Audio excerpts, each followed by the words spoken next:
Baik, assalamualaikum warahmatullahi wabarakatuh.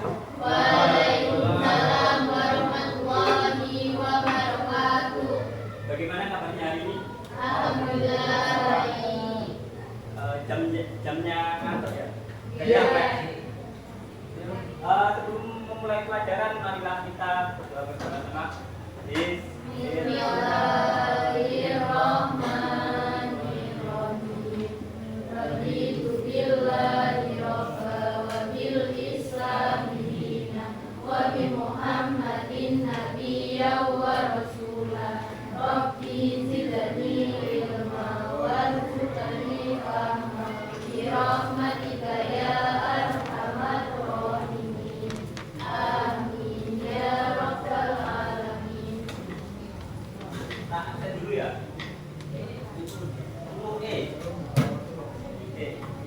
Ya. Nanti Nabila Mendiza. Adil Lintar Natania. Izin. Alhamdulillah. Osis. Anissa Gani. Anissa Laila Fitria. Dian Noviansa. Bunga Amel. Bunga Ria.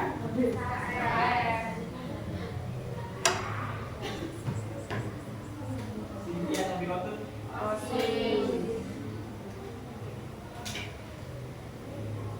Julin Nabirotun.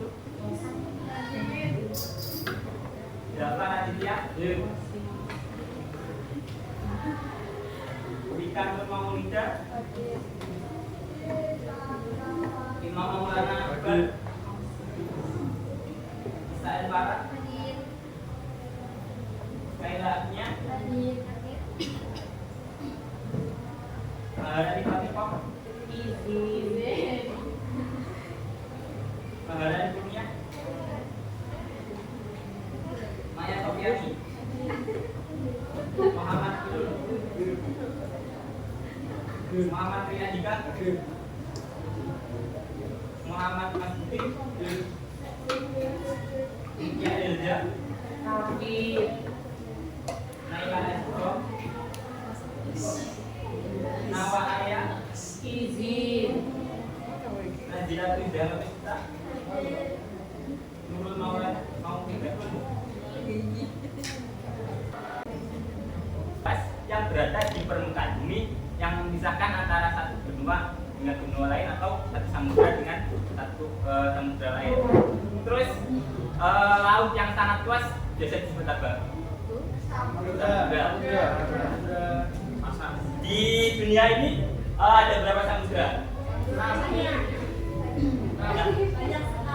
Jadi dunia ini sendiri ada 4 samudra yang disebutkan dengan apa saja? Pasifik, Atlantik, India dan juga hanya apa? Austral itu nama benua. Satunya itu ada namanya India Asli. Ini diurutkan dari yang paling luas ke samudra yang paling kecil atau yang paling sempit. Terus menurut proses terjadinya laut itu dibagi menjadi 3. Yang pertama ada laut transgresi, yang kedua ada ingresi, dan yang ketiga ada regresi. Jadi kita bahas satu-satu ya. Laut transgresi merupakan laut yang terjadi karena genangan air laut terhadap daratan akibat kenaikan tinggi permukaan air laut yang mencapai kurang lebih 70 meter pada zaman es. Jadi pada zaman es dahulu itu terjadi kenaikan tinggi permukaan air laut, sehingga air laut yang semula rendah mengalami peningkatan mengalami peningkatan sehingga daerah daratan yang semulanya itu tidak ada air, terus karena airnya naik menjadi lautan transgresi ini. Kita lanjut ke laut ingresi. Jadi laut ingresi merupakan laut yang terjadi karena dasar laut mengalami pergerakan menurun, dapat berupa palung laut atau lembut laut. Di situ dapat dicontohkan laut apa saja? Laut Banda, laut Flores, hingga laut Maluku. juga terakhir ada laut regresi. Laut regresi merupakan laut yang menyempit pada waktu zaman es dan terjadi penurunan permukaan air laut. Jadi kalau laut transgresi itu mengalami kenaikan, kalau regresi mengalami penurunan. Kita lanjut ke relief dasar laut. Di situ ada berapa relief itu? 1, 2, 3, 4, 5, 6, 7, 8. Kita bahas satu persatu. Yang pertama ada continental shelf atau paparan benua. Di situ kita lihat di paling kiri ya. Di paling kiri ada semacam jurang. Yang mana continental shelf merupakan paparan benua yang di wilayah terlalu dangkal dengan topografi relatif datar atau landai. Jadi di situ kita lihat bahwa di situ ada laut dangkal yang merupakan pertemuan antara daratan dengan perairan laut atau yang lebih dalam. Nah, jadi di continental shelf ini memiliki kedalaman, kalau continental shelf ini lebih dalam, yaitu di antara 200 sampai 1.800 meter. Kita lanjut ke wilayah selanjutnya ada buyut, yaitu gunung di dasar laut dengan bentuk puncak datar karena terkena erosi. Nah, kalian tahu kan erosi ya? Pengikisan daratan karena air. Karena ada pengikisan, semakin lama semakin turun sehingga membentuk puncak yang datar. Terus kalau ada buyut, ada simon, yaitu gunung dasar laut atau lereng tulang dan puncak air yang mungkin tetapi tidak mencapai permukaan. Kalau buyut itu permukaannya datar, kalau simon itu lebih ke lancip, tapi tidak, permukaannya itu tidak sampai permukaan laut. Paham ya? Terus ada vulkanik island. Nah, vulkanik island itu bagian gunung yang paling atas itu merupakan gunung api di dasar laut yang terjadi karena proses vulkanisme yang makin lama makin bertambah tinggi. Jadi kalau kalian belajar geografi ada yang namanya proses tektonisme dan vulkanisme. Kalau vulkanisme itu yang berhubungan dengan gunung api. Nah, karena magma dan lava ini semakin lama semakin banyak sehingga gunungnya juga semakin lama semakin tinggi. Jadi kalau wilayah lautan itu sama seperti wilayah daratan yang mana ada daratan rendah dan juga ada daratan tinggi. Terus selanjutnya ada pematang tengah samudra atau Spitz Ocean Ridge, merupakan jalur pegunungan yang bentuknya memanjang di sepanjang zona pemisah dua lempeng samudra atau zona divergensi. Nah, di situ kan kita lihat yang di tengah itu ada kayak apa ya? Kayak gunung kecil gitu ya. Yang memisahkan antara sebuah palung gitu ya.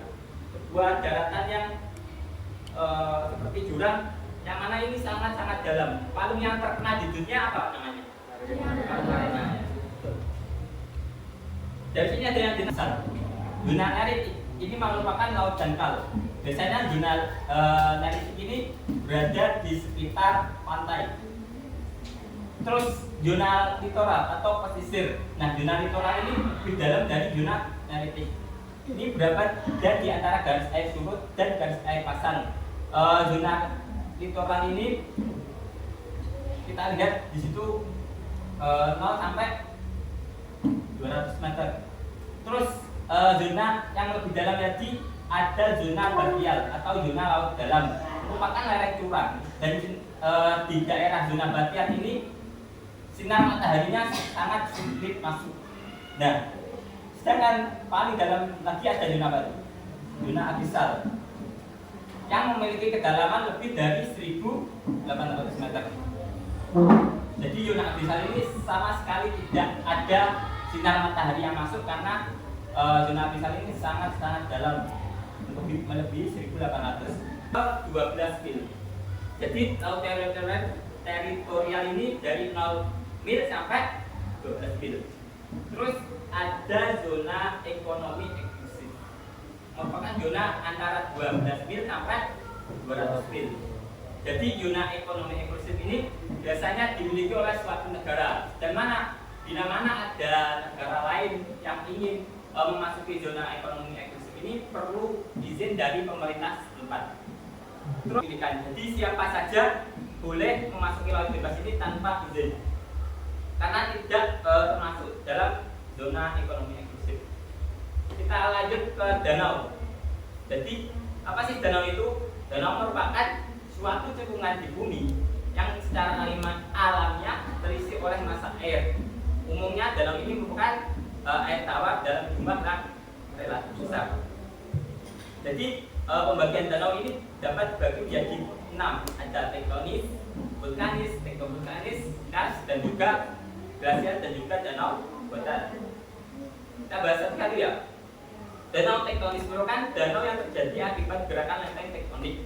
Gerakan lempeng tektonik ini dapat menyebabkan terjadinya patahan sehingga terbentuk lembah atau slide. Jadi kita lihat di fotonya tersebut kan yang paling atas itu ya, itu terjadi aktivitas tektonik sehingga mengakibatkan patahan. Nah, patahan ini lama kelamaan akan turun. Nah, ketika turun, ketika ada air hujan atau air lautan atau air apalah itu masuki area yang turun tadi sehingga mengakibatkan danau tadi terisi oleh air. Lanjut ada danau vulkanis. Jadi danau vulkanis itu seperti namanya ya, merupakan danau yang terletak pada lubang perpudaan atau kawah gunung api.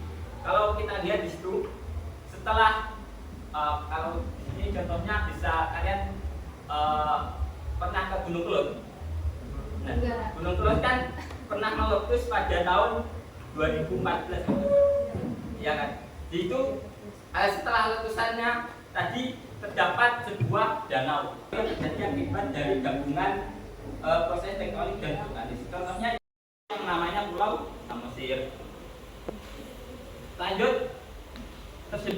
Selanjutnya ada Danau Kars, merupakan danau di daerah Batu Gamping. Nah, kalau Danau Kars ini terjadi pengikisan di tengah-tengah pegunungan Kars itu sehingga menyebabkan daerah Kars ini menjadi sebuah danau.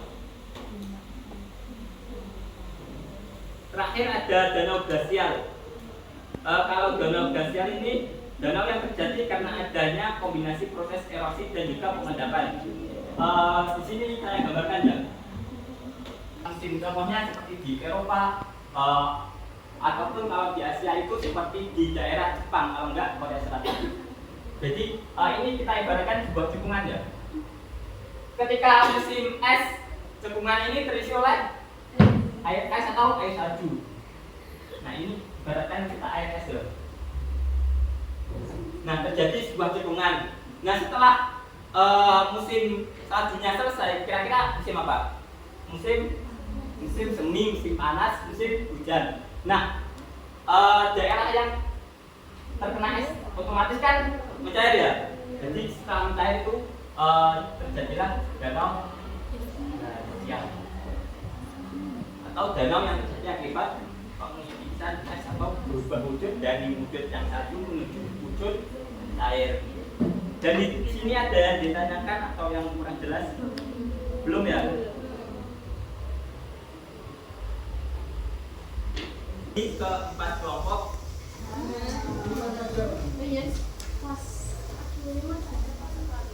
Jadi di sini ada 2 lembar. Yang lembar pertama yang masih utuh, ini ada soal dan jawabannya terdapat di sini. Yang sudah dipotong-potong.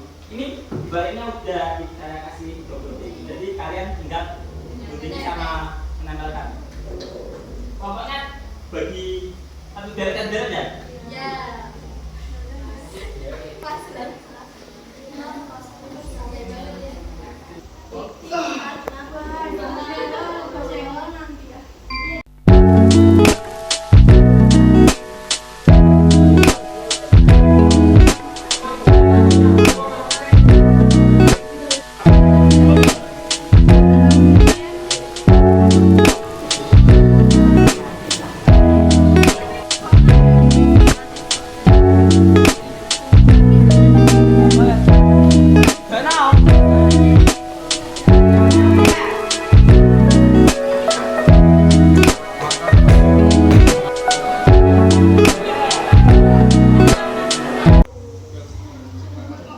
dari saya, ini kayaknya pertemuan terakhir ya. Karena minggu depan itu ada P5 ya.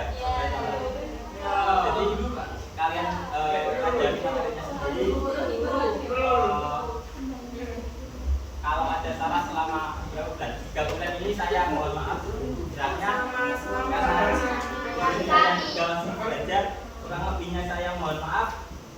Wassalamualaikum warahmatullahi wabarakatuh. Waalaikumsalam.